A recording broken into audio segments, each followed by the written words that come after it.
How's it going, everybody? This is going to be a quick video update in regards to a lot of questions that I've been getting about the recent oral arguments that took place in the Duncan v. Becerra case. And since I put out that video breaking down what happened at the oral arguments, I received a lot of comments and a lot of questions, and so I thought I would put out another video answering those questions and a lot of those common themes that kept popping up in regards to the last video I made. And so the first major question that kept popping up for some reason, I'm not sure why. I don't know if it's because there was another video out there somewhere on the internet prompting this question, or if there was some sort of like Reddit post or something else on the internet that kept making people think that this was the case. But a lot of people were asking, wasn't there supposed to be a second day of oral arguments, and wasn't the Ninth Circuit supposed to rule on the second day of whether or not Duncan v. Becerra should be affirmed or reversed? And my response to that is no. There was no second day of oral arguments. I'm not sure where that came out from. And I actually had multiple people ask me about a second day of hearing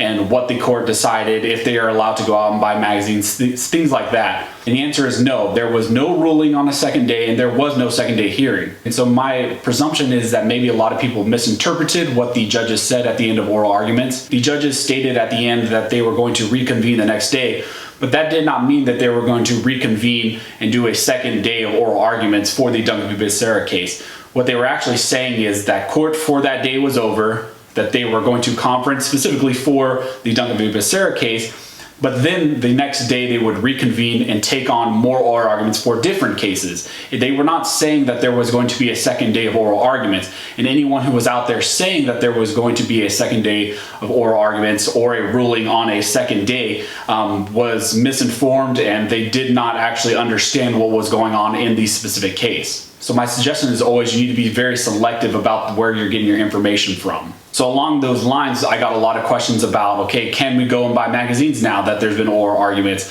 What is the status? When can I get my magazines? And so my answer is no, you cannot go out and buy those specific magazines that are at issue in Duncan v. Becerra, because there has been no ruling yet by the Ninth Circuit, and the likelihood is that we will not get a ruling for a while. With all that is going on right now in our society, I was surprised we even had a teleconference for this specific case. And also, I'd be very surprised if we get any ruling anytime soon.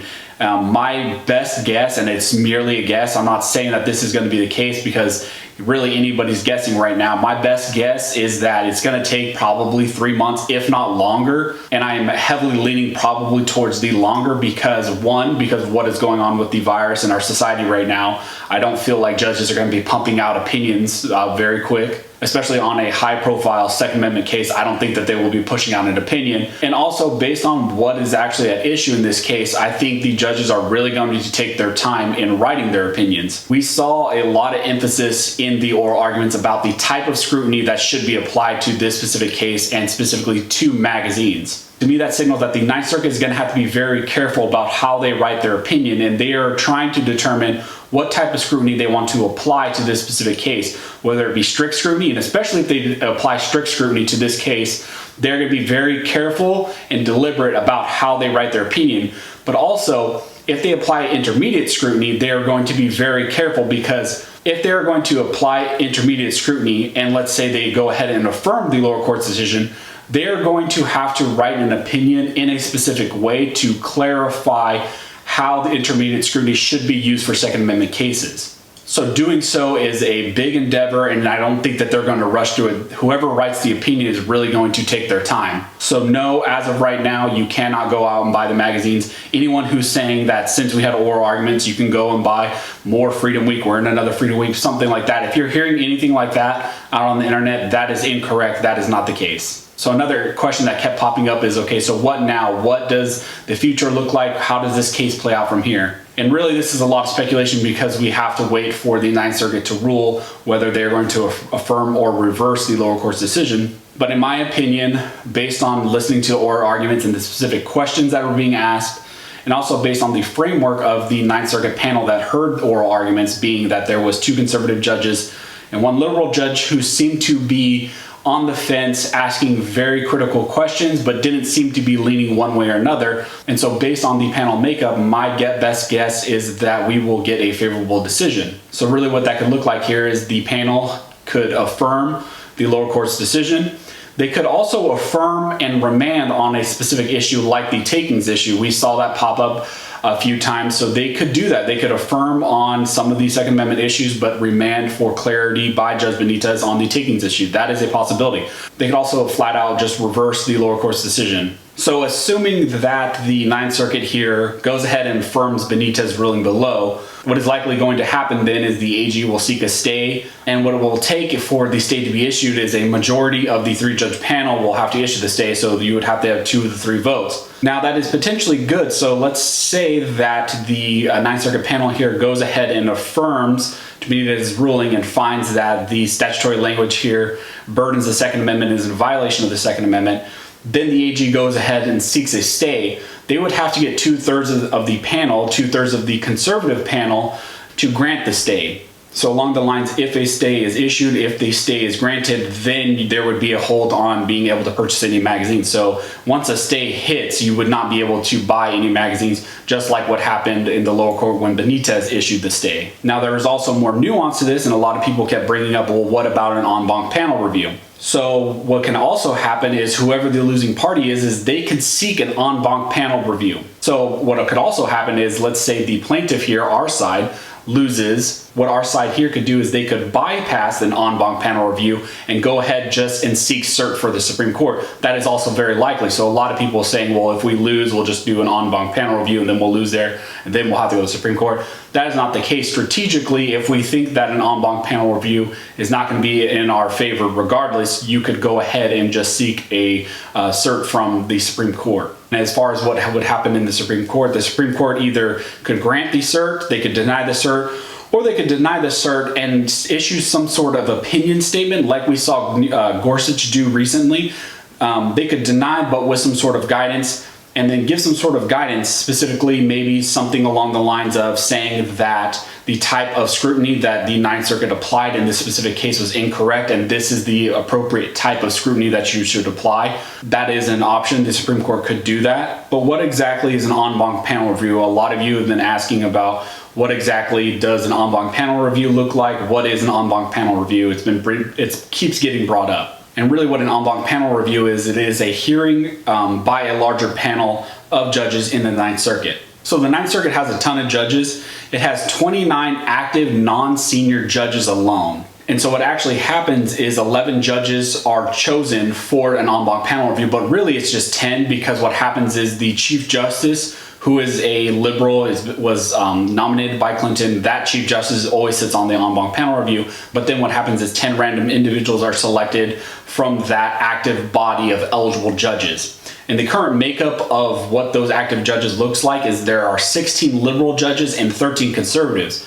So there is a likelihood that even if it goes to an en banc panel review, since it is random, there could still be a majority of conservatives on that panel. And that's why it was so amazing what Trump did in nominating 9 new conservative judges to the Ninth Circuit. So when exactly would it go to an en banc panel? So the en banc panel review can be sought by one of the losing parties, or it could actually be sought by one of the active panel judges who heard the case prior. Here we had 3 judges on the panel. We had Callahan, Lee, and Lynn. Lynn is the liberal who was nominated by Clinton. She could actually seek a sua sponte en banc review by herself. And so what would happen there is she would say, I believe that this decision is right for an en banc panel review, and then it would go to a majority vote of all Ninth Circuit judges. And if there was a majority vote in favor of an en banc panel review, then it would go to en banc panel review. A little nuance here also is what can happen is if this judge seeks a sua sponte en banc panel review, that judge can also actively seek a stay by themselves and issue the stay by themselves. And the stay would stay in effect until the en banc panel review is either granted or denied. If the en banc panel review is denied, then the stay goes away. If it is granted, then the panel of the 10 random judges and the Chief Justice will have to decide if they are going to continue the stay or deny the stay. And so there's a lot more nuance to this than people who are just saying, well, it's just going to go to en banc here. That is not the case. And even if it just goes to an en banc here, because the makeup of the Ninth Circuit has been radically changed over this last year, there is a potential that we could have a majority of conservatives on the Ninth Circuit review. Another question I was getting a lot has to do with what effect would a ruling here by the panel actually have in regards to other states? So as far as binding precedents, the precedents that a decision here would actually have on other states only applies to those states that fall within the Ninth Circuit's jurisdiction. I had a specific individual ask about what type of influence this would have on Massachusetts laws, for example. A ruling here would not be binding on the state of Massachusetts. Now, there is the additional factor of just because it's not binding on them does not mean that it is not persuasive. A lot of the times, especially at the federal level and the federal circuit level, what you have happen is some parties will cite to other circuit court decisions. So being that the Ninth Circuit is considered one of the more, let's say, liberal and progressive circuits, it is very persuasive, let's say, for a different circuit to be able to cite, say, well, the Ninth Circuit here has found that magazines are core to the Second Amendment and that, let's say, strict scrutiny should be applied if that is what the justices here say that the type of scrutiny should be applied. That can be persuasive, but it is not binding. It can be cited to, but that does not mean it is binding on other circuit courts. Another question I got a lot about is, well, does the decision here have to be unanimous? And no, that is not the case. A ruling here by the panel, the three, does not have to be unanimous. It just has to be majority. So it would have to be a 2/3 vote in favor of affirming Benitez's ruling. So hopefully this answered your guys' questions. A lot of these, were asked multiple times in the comment sections, and I do see those. I try to answer them, but especially when I see the same ones pop up like 20 times, I figured it's best to just do a video and get the information out to you guys. So this is a very interesting issue, and I was actually really happy and surprised that a lot of you watched the oral arguments and were really engaged with this specific case and this specific issue. I know a lot of us are excited for this. We're excited to get further decisions on Freedom Week 1, also on Freedom Week 2, and some of the other cases that are coming down the line. Just stay active, stay on top of this, and I'll try to keep you guys informed as best as I can, especially if we get a specific ruling in this case. I'm gonna get that information out to you guys as fast as I can so that you guys can do whatever you need to do. Another way you guys can get the information fast is definitely be subscribed to Firearms Policy Coalition and keep an eye on their website.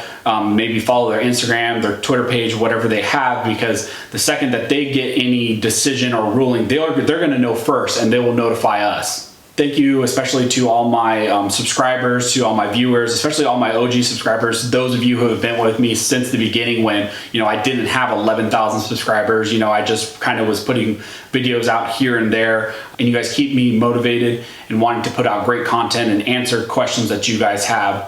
If you like these videos, if you like the things that I do, the best way to support the channel is the Patreon, and I'll put links down in the description to the Patreon page. Also, another great way to support the channel is to use the various affiliate links down in the details. So as always, thanks you guys for watching. Don't forget to like and subscribe. And never forget, a nation that draws a great distinction between its scholars and its warriors will have its laws written by cowards and its wars fought by fools.